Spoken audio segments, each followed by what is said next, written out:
आजा आजा चिड़िया, जल्दी से आजा।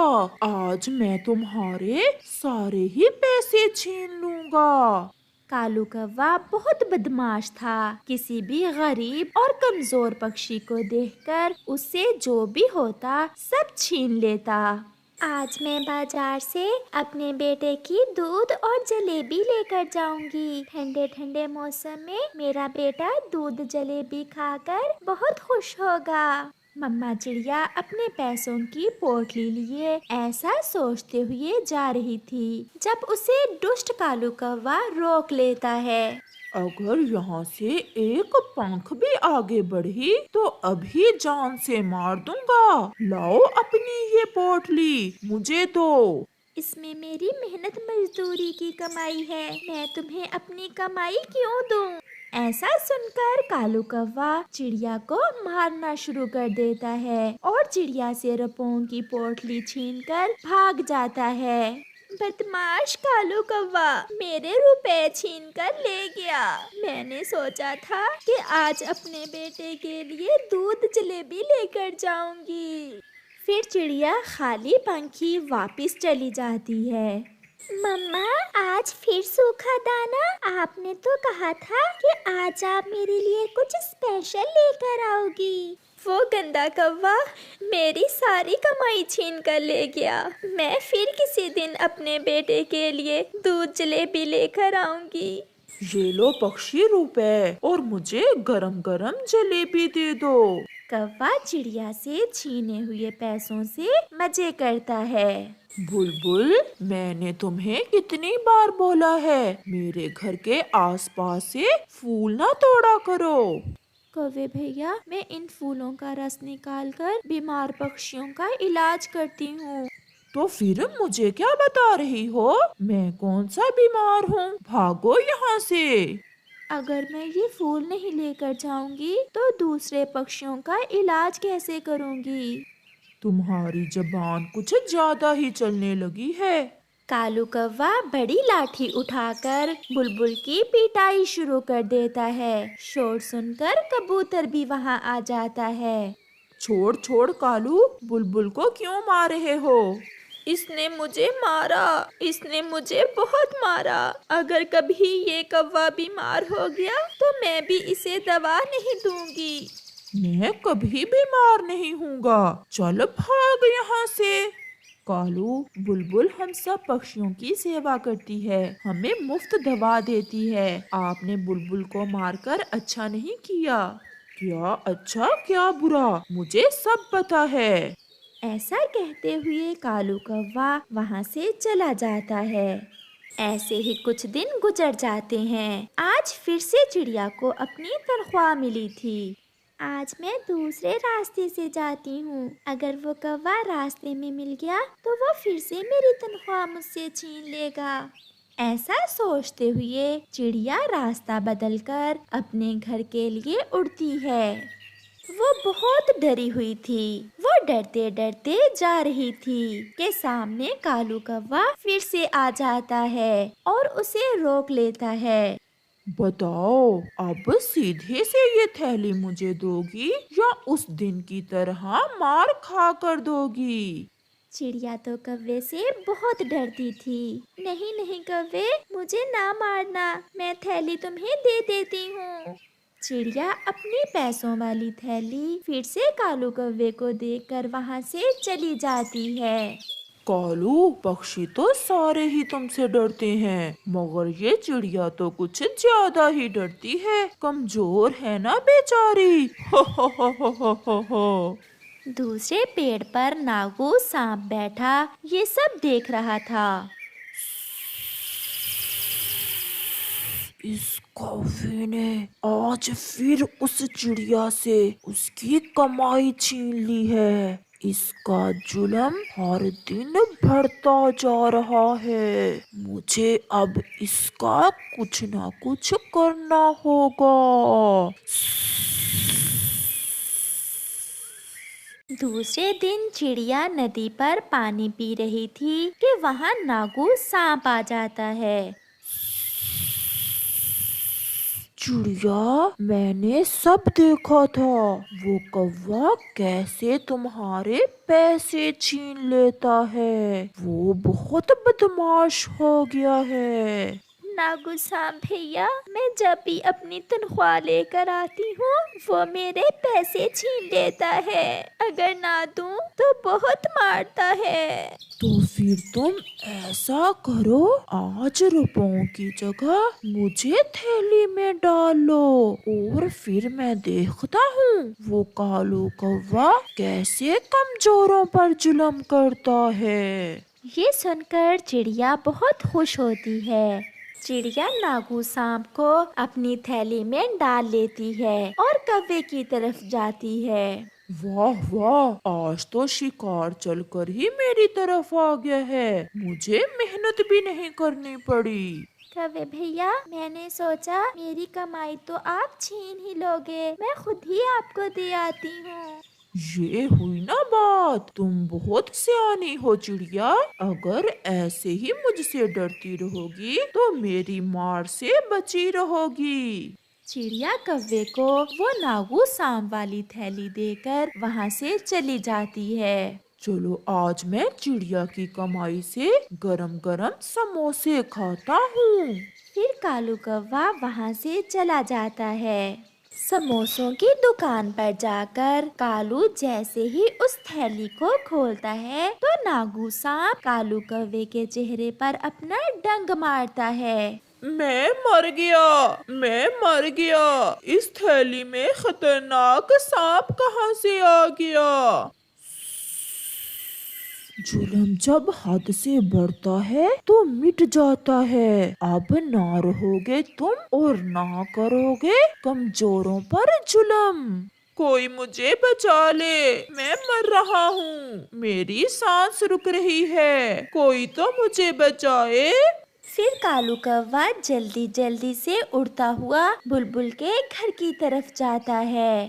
बुलबुल बुलबुल, मुझे नागू सांप ने डस लिया है। जल्दी से मुझे जहर दूर करने वाली दवा दे दो। नागू सांप ने बहुत अच्छा किया जो तुम जैसे जालिम को डस लिया। भागो यहाँ से और याद करो वो दिन जब तुमने मुझे मारा था। बुलबुल, मैं मर जाऊंगा। कल क्या मरते हो, अभी मर जाओ। तुम तो कहते थे कि मैं कभी बीमार नहीं होऊंगा। अब पता चला काले कौवे कहीं के। चल भाग, मेरे घर में ना मर जाना। फिर कालू कौवा वहाँ से चला जाता है। वो अपने टूटे हुए घोंसले में जाकर लेट जाता है और मरने का इंतजार करने लगता है। अगर कल मैंने किसी पक्षी के साथ अच्छा किया होता तो कोई आज मेरी भी मदद करता। अब तो मुझे कोई बचाने वाला नहीं है। फिर कालू कौवा अपने घोंसले में ही मर जाता है और सभी पक्षी खुश थे क्योंकि वो सबको ही मारता था। आज तो चिड़िया ने भी अपने बेटे के लिए दूध और जलेबी ले ली थी क्योंकि अब उसके पैसे छीनने वाला कोई नहीं था। मम्मा, मुझे दूध जलेबी खाने का बहुत मजा आया। मम्मा, वो कालू अंकल बहुत गंदे हैं, हर बार आपके पैसे छीन लेते हैं। बेटा कुकू, जो दूसरों के साथ बुरा करता है तो हमेशा उसका अपना ही बुरा होता है। उसे उसके किए की सजा मिल चुकी है। नागू सांप ने उसे डसकर मार दिया है। मम्मा, सच, हमें हमेशा अच्छे काम करने चाहिए क्योंकि बुराई का अंत बुरा ही होता है। चिड़िया अपने 3 बच्चों के साथ घर में बैठी हुई थी। आज जंगल का मौसम कुछ ठीक नहीं था। हवा चल रही थी और आसमान पर बादल छाए हुए थे। बादल तो गहरे होते जा रहे हैं और मुझे अभी अपने बच्चों के लिए भोजन लेने भी जाना है। क्या करूं? मम्मा, आप भोजन लेने कब जाएंगी? मम्मा, हमें बहुत भूख लगी हुई है। वो छोटे बच्चे भूखे थे, उन्हें तो बस भोजन चाहिए था। वो क्या जानते थे कि उनकी मम्मा उनके भोजन को लेकर कितनी परेशान है।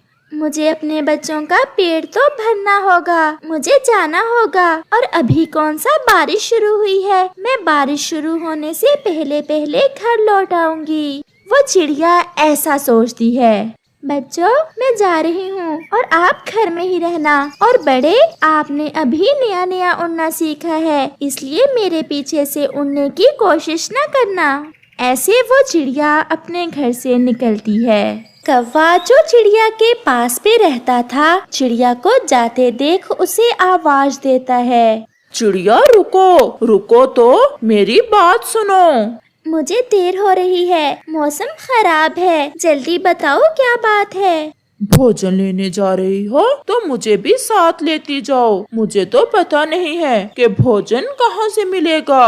आप हर बार मुझसे धोखा करते हो। भोजन मैं ढूंढती हूँ और छीन आप लेते हो, इसलिए आज मैं आपके साथ नहीं बल्कि अकेले ही जाऊंगी। आप मेरा समय जाया ना करें।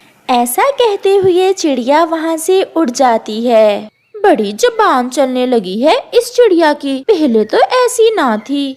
पहले ये हमसे डरती थी और अब दूसरे पक्षियों को देख देख कर इसका डर खत्म हो गया है। मुझे इसका कुछ करना होगा। चिड़िया उड़ते उड़ते बीच जंगल के पहुंच जाती है और फिर आसमान पर बादल गरजता है और तेज बारिश शुरू हो जाती है। चिड़िया एक पेड़ की डाल पर बैठ जाती है। वो अपने बच्चों को लेकर बहुत चिंतित हो रही थी। बारिश तो बहुत तेज है और मेरे बच्चों के लिए तो ये पहली बारिश है। मेरे बच्चे डर रहे होंगे। मैं क्या करूं? वापस घर जाऊं तो भोजन कहाँ से लूंगी? मुझे वापस घर ही जाना होगा। ऐसा सोचते हुए चिड़िया उड़ने की कोशिश करती है, परंतु वो उड़ नहीं पाती और वो फिर से उसी डाल पर बैठ जाती है। मैं बारिश के रुकने का इंतजार करती हूँ। ऐसी बारिश में उड़ना तो बहुत मुश्किल है।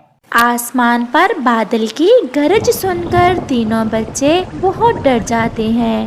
ये आवाज कैसी है? मैंने पहले तो कभी ऐसी आवाज नहीं सुनी।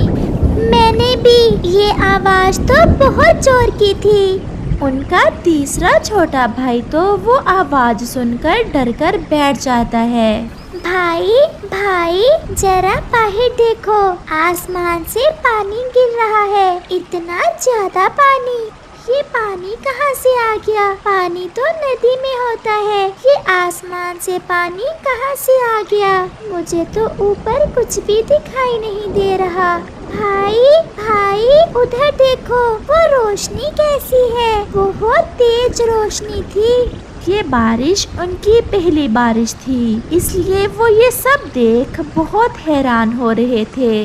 कालू, चिड़िया के बच्चे घर के बाहर बारिश देख रहे हैं। चलो तो उन्हें थोड़ा तंग करते हैं। चलो चलो, चिड़िया मेरी बेइज्जती करके गई थी। अब चिड़िया के बच्चों से बेइज्जती का बदला लेते हैं। वो दोनों चिड़िया के घर की तरफ जाते हैं। बड़े और छोटे, तुम दोनों क्या देख रहे हो? ये पानी कहाँ से आ रहा है और ये आवाज और ये रोशनी कैसी है? तुम्हारी मम्मा के चोट लग गई है और वो रो रही है। ये पानी तुम्हारी मम्मा के आँखों से निकल रहा है। क्या क्या? मेरी मम्मा के कैसे चोट लग गई और आपको कैसे पता चला? ये पानी देखकर पता चला हमें, और ये जो रोशनी नजर आ रही है वहाँ से तुम्हारी मम्मा तुम्हें बुला रही है। जाओ और अपनी मम्मा की मदद करो। ये सुनकर छोटा तो रोने लग जाता है। नहीं छोटे भाई, चुप कर जाओ। मम्मा कहती है ऐसे मुश्किल समय में रोते नहीं है। आप बहना का ध्यान रखना। मैं मम्मा के पास जाता हूँ। ऐसे बड़ा बच्चा उन कौवों के कहने पर अपनी मम्मा की मदद करने चला जाता है। उसे उड़ने में कोई मुश्किल ना हो रही थी, क्योंकि उसे तो उड़ने का बहुत शौक था। कालू जी, अब चिड़िया जब घर आएगी तो अपने बेटे को ना देख बहुत रोएगी और फिर मेरा दिल खुश हो जाएगा चिड़िया को रोते देखकर। अब पता चलेगा चिड़िया को कि कौवों से तमीज से बात करते हैं। चिड़िया भी डाल पर बैठी अपने बच्चों को याद कर रही थी। मैं थोड़ी ही देर में लौट आऊंगी मेरे बच्चों। मेरा बड़ा बेटा बहुत बुद्धिमान है, वो अपने छोटे बहन भाई को देख लेगा। चिड़िया ऐसे अपने दिल को तसल्ली देती है। चिड़िया का बड़ा बेटा अपनी माँ की खोज में उड़ता जा रहा था। वो उस रोशनी की दिशा में उड़ रहा था जो आसमान पर बादल की गरज से पैदा हो रही थी। एक बूढ़ी फाख्ता जब उस बच्चे को ऐसी तेज बारिश में उड़ता देखती है तो वो उसे आवाज देती है, सुनो सुनो छोटे पक्षी, मेरी बात सुनो। जी आंटी, मैं अपनी मम्मा की मदद को जा रहा हूँ। आपने मुझे क्यों आवाज दी? क्या हुआ है बेटा आपकी मम्मा को? कौवे अंकल ने बताया है कि मम्मा के चोट लग गई है और मम्मा रो रही है, इसलिए तो मम्मा की आंखों से ये पानी गिर रहा है। नहीं बेटा, ये पानी तो बारिश का है। ये छोटे छोटे कतरे बारिश के हैं, तुम्हारी मम्मा के आंसू नहीं है। फिर मम्मा मुझे वो सामने रोशनी दिखाकर क्यों बुला रही है? मुझे ये सब अंकल कौवे और गोरी आंटी ने बताया है। आपकी मम्मा कहाँ गई थी जब आसमान से ये पानी शुरू हुआ?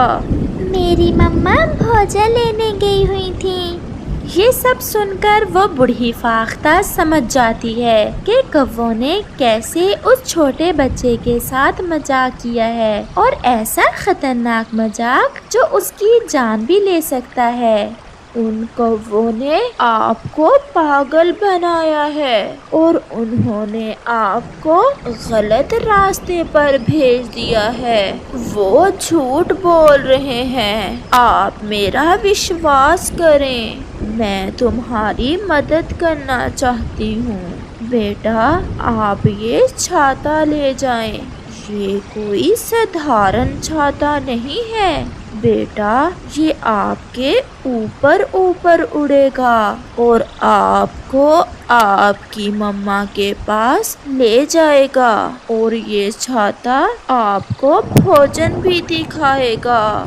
आप बहुत अच्छी हैं आंटी, आपने मुझे सीधा रास्ता दिखाया, और वो कौवे बहुत गंदे हैं जिन्होंने मुझसे सब झूठ बोला। फिर बड़ा वहाँ से उड़ता है तो वो छाता भी उसके ऊपर ऊपर उड़ने लगता है। अब वो बहुत अच्छा महसूस कर रहा था, वो पानी से भीग भी नहीं रहा था, उसे अब बहुत मजा आ रहा था। और फिर कुछ ही देर में वो छाता उसे उसकी मम्मा के पास ले जाता है। मम्मा मम्मा, मेरी मम्मा ठीक तो है ना? मैं तो ठीक हूँ बेटा, परंतु आप यहाँ कैसे, और वो भी ऐसी बारिश में? फिर चिड़िया का बेटा अपनी मम्मा को सारी बात बताता है कि कैसे कौवों ने उसे झूठ बोलकर घर से बाहर भेज दिया, और फिर कैसे उस बूढ़ी फाख्ता ने वो जादुई छाता उसे दिया। मेरे बच्चे, आप बहुत बहादुर हो, आपने तो सच में अपनी मम्मा की मदद की है। वो कौवे ये नहीं जानते कि भगवान की मदद हमारे साथ हो तो कोई हमें नुकसान नहीं पहुंचा सकता। मम्मा मम्मा, फाख्ता आंटी बता रही थी कि ये छाता हमें भोजन भी देगा, तो फिर मांगो इस जादुई छाते से अपने मन का भोजन। छाते छाते मुझे और मेरी मम्मा को भोजन तक ले जाओ, हम भूखे हैं। और फिर वो छाता फिर से उड़ता है और साथ साथ वो माँ बेटा भी उड़ते हैं। गोरी, ये बारिश तो न जाने कब रुकेगी, मेरा तो भूख से बुरा हाल है। चलो तो कहीं से भोजन ढूंढते हैं। अगर वो छोटा सा बच्चा ऐसी बारिश में उड़ सकता है तो हम क्यों नहीं? ऐसा सोचते हुए वो दोनों उड़ते हैं। हवा तेज थी, वो बहुत मुश्किल से उड़ रहे थे, परंतु हवा तो उन्हें इधर उधर धक्के दे रही थी। चिड़िया और उसका बेटा भी उस छाते के साथ साथ उड़ते उड़ते एक ऐसी जगह पहुंच जाते हैं जहां ढेर सारा भोजन था। ये जगह चिड़िया ने पहले कभी ना देखी थी। फिर चिड़िया और उसका बेटा वहां से कुछ भोजन लेते हैं। छाते छाते अब हमें घर ले जाओ। फिर वो छाता वापिस उड़ता है और मम्मा और उसका बेटा भी अपना भोजन लेकर छाते के नीचे नीचे वापिस सो लेते हैं। जब वो पहाड़ों के पास से गुजर रहे थे तो चिड़िया की नजर नीचे जमीन पर जाती है। वहाँ कौवा और कौवी एक झाड़ी में फंसे हुए थे। चिड़िया वहाँ रुकती है। कौवा, मेरे बेटे से इतना बुरा मजाक करने के बाद अब यहाँ क्या कर रहे हो? चिड़िया, हमें इन झाड़ियों से निकालो। हम तेज हवा से गिर गए थे और फिर यहाँ फंस गए। बड़े, हमें माफ कर दो, हमने तुमसे झूठ बोला। और देखो मेरे बेटे ने कैसे मेरी मदद की। मेरे बेटे ने अपने जादुई छाते से मेरी मदद की। हमने भोजन भी ले लिया और हम सुरक्षित भी हैं। फिर चिड़िया उन्हें झाड़ियों से निकालती है।